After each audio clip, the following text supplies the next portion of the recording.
नमस्कार दोस्तों, GK by Yogi channel में आपका स्वागत है। आज हम हरियाणा जीके के जो ज़िलेवार भाग है उसमें एक और ज़िले के बारे में पढ़ेंगे। उस ज़िले का नाम है चरखी दादरी। दोस्तों, जैसा कि आप सभी जानते हैं कि चरखी दादरी जो हरियाणा का 22वां ज़िला है, जो 16 नवंबर 2016 को बनाया गया था और यह अब तक का सबसे नवीनतम ज़िला है। यह हरियाणा के दक्षिण में स्थित है और इसकी भौगोलिक स्थिति अगर हम देखें तो भौगोलिक स्थिति इसकी है 28.59 डिग्री उत्तरी अक्षांश तथा 76.27 डिग्री पूर्वी देशांतर पर स्थित है। और जो चरखी दादरी ज़िला है ये किस ज़िले से तोड़ करके बनाया गया है, तो इसको बनाया गया है भिवानी ज़िले से तोड़ करके बनाया गया है। और भिवानी ज़िले को किस ज़िले से तोड़ करके बनाया गया है? भिवानी ज़िले को बनाया गया है महेंद्रगढ़ ज़िले से तोड़ करके। और महेंद्रगढ़ ज़िले से कब हटा के भिवानी बनाया गया था? 1977 में।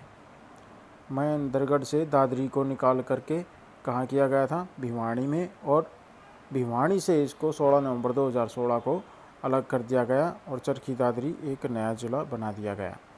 चरखी दादरी की जो दिल्ली से दूरी है 112.6 किलोमीटर तथा चंडीगढ़ से यह 295 किलोमीटर की दूरी पर पड़ता है। इसका क्षेत्रफल 1370.11 वर्ग किलोमीटर तथा समुद्र तल से इसकी ऊंचाई अगर देखी जाए तो वह है 225 मीटर। अब चरखी दादरी का आधिकारिक आवंटन किस प्रकार किया गया है, इस बारे में जानते हैं। चरखी दादरी जो ज़िला है यह 2 उपमंडल यानी सब डिवीज़न चरखी दादरी और बाडरा और 2 तहसील जो हैं चरखी दादरी और बाडरा तथा एक उप तहसील बोंद कला में बांटा गया है।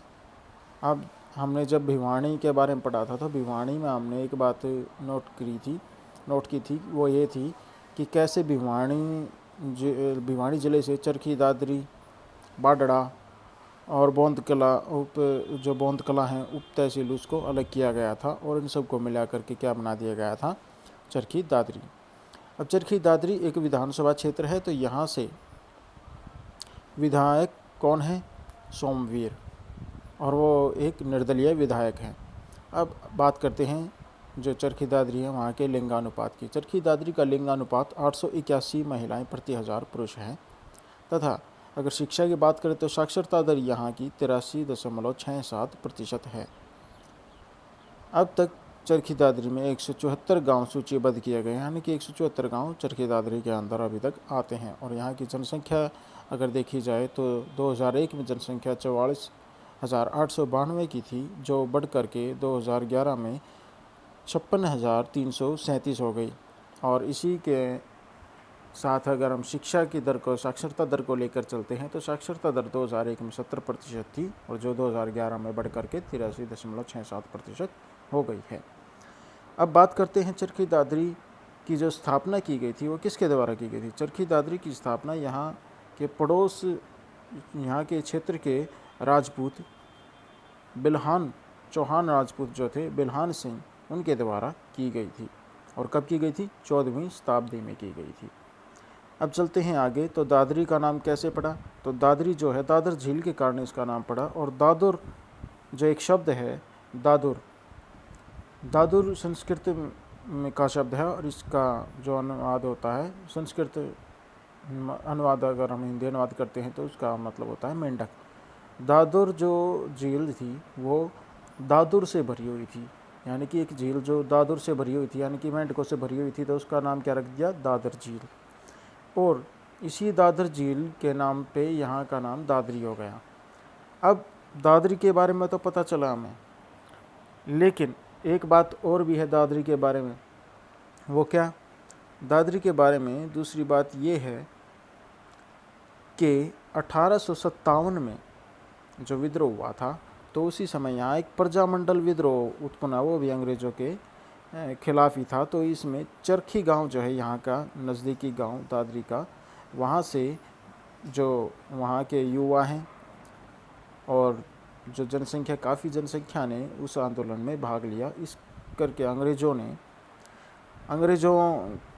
के सामने जो दादरी के साथ साथ चरखी जो है वो दादरी से भी ज़्यादा मशहूर हो गया था। तो उन्होंने चरखी को दादरी के साथ जोड़ करके चरखी दादरी नाम इसका रखा था।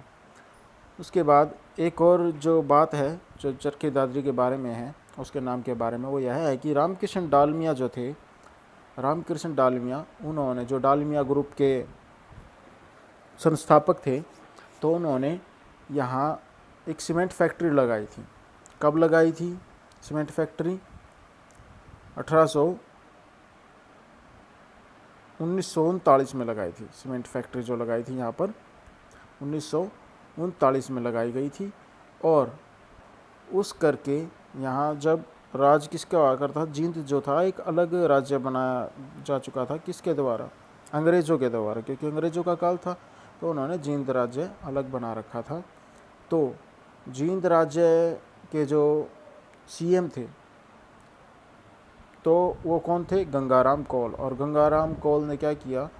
गंगाराम कौल ने दादरी को डालमिया दादरी नाम से आगे चलाया, यानी कि उसका नाम डालमिया दादरी रख दिया। और वो क्यों रखा गया था? क्योंकि दादरी में सीमेंट फैक्ट्री जो डाली गई थी डालमिया जी के द्वारा डाली गई थी, रामकृष्ण डालमिया। और फिर यह नाम 1958 में फिर से चेंज होकर के क्या हो गया? रामकृष्ण गुप्ता ने दादरी के आगे क्या रख दिया? चरखी। दादरी के साथ चरखी नाम जोड़ दिया और इस करके इसका नाम चरखी दादरी हो गया।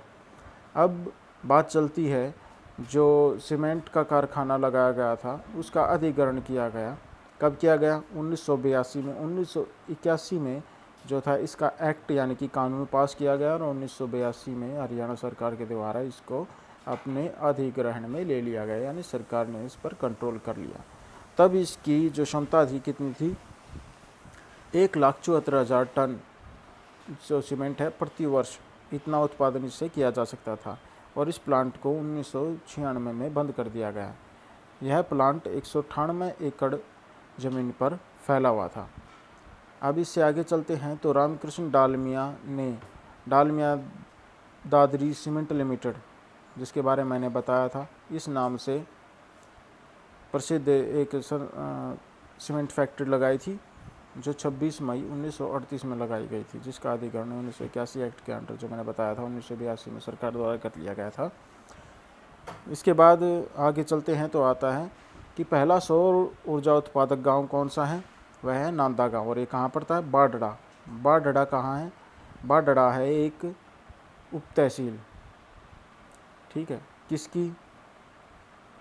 बाढ़ड़ा मतलब जो है सब डिवीज़न है, किसका है? चरखी दादरी का। तो इससे आगे हम चलते हैं तो आते हैं चरखी दादरी के महत्वपूर्ण स्थल, यानी कि कौन से स्थल हैं जो यहाँ बहुत ही महत्वपूर्ण हैं। तो चरखी दादरी में पहले तो जैन मंदिर जो 1008 आदिनाथ जैन मंदिर है वो रानीला में है। हनुमान मंदिर की करवासनी में, रंगीला हनुमान मंदिर, बालावाला जोड़, बाबा शमी दयाल समाधि, शमी दयाल की जो समाधि है वो भी कहाँ है? यहीं पर है। और यहाँ जो मेला लगता है भादो माह, जो भादवा जिसे हम कहते हैं, उसके 8वें दिन यहाँ वार्षिक मेला यानी कि हर साल लगने वाला मेला लगता है। और श्यामसर तालाब, इसका निर्माण किसने करवाया था? 1687 में लाला सीताराम ने कराया था। और चरखी दादरी का किला जो 19वीं शताब्दी में झज्जर के नवाब ने बनवाया था। और ये किला अब किस काम आ रहा है? ये किला है पीडब्ल्यूडी रेस्ट हाउस के काम है, यानी कि पीडब्ल्यूडी रेस्ट हाउस इसको बना दिया गया है। श्याम पर्वत पर दादा रामशेर मंदिर नौरंगावास जाटान में है ये। और बदारी गांव में जो पड़ता है हिलना पत्थर, कलियाणा, कपूरी पहाड़ियाँ तथा डेरेंगो पर्यटन स्थल, ये यहाँ के मशहूर पर्यटन स्थल हैं। इसके बाद हम बात करते हैं चरखी दादरी की मशहूर हस्तियों की। इसमें सबसे पहले नाम आता है चंद्रावती। चंद्रावती जी कौन थी? ये बहुत ही प्रसिद्ध नेत्री थी और ये एमपी भी रह चुकी हैं कई बार और लोकसभा राज्यसभा दोनों में इनकी काफ़ी पैठ थी। इसके बाद हैं गणपत राय जो एक्स एमएलए रह चुके हैं, हरज्ञान सिंह गोचवाल, मास्टर हुकुम सिंह जो अभी फ़िलहाल इस दुनिया में नहीं है, वो एक्स CM जो हैं हमारे हरियाणा के। फोगाट सिस्टर्स, इनका यहाँ भी संबंध है। किरण श्योरान जो पहली कमीशन लेडी भारतीय सेना में, यानी कि लेडी अफसर जो हैं वो, और ये कब बनी थी? ये 11 मार्च 2017 को। और कहाँ से संबंधित हैं? धानसारी गांव से संबंधित हैं ये। फिर डॉक्टर रमेश कुमार सांगवान अटेला कलां से। अटेला कलां बहुत ही टैलेंटेड, या यहाँ से बहुत ही टैलेंटेड बंदे निकलते हैं अटेला कलां से। रमेश कुमार सांगवान वैज्ञानिक हैं, कहाँ? Indian council of medical research में। दिनेश कुमार, ये भी अटेला कलां से। पहले असिस्टेंट कमांडेंट जो वहाँ के हैं, ITBP में 29 नवंबर 2017 में सेलेक्टेड हुए। और पूर्व जो इस क्षेत्र में रहने वाले जो जनरल उमराव सिंह हैं, पहले आर्मी मेजर जनरल जो थे, वो भी कहाँ से संबंधित थे? चरखी दादरी से संबंधित थे। तो वीडियो देखने के लिए आप सभी का बहुत बहुत धन्यवाद। आपका दिन शुभ रहे।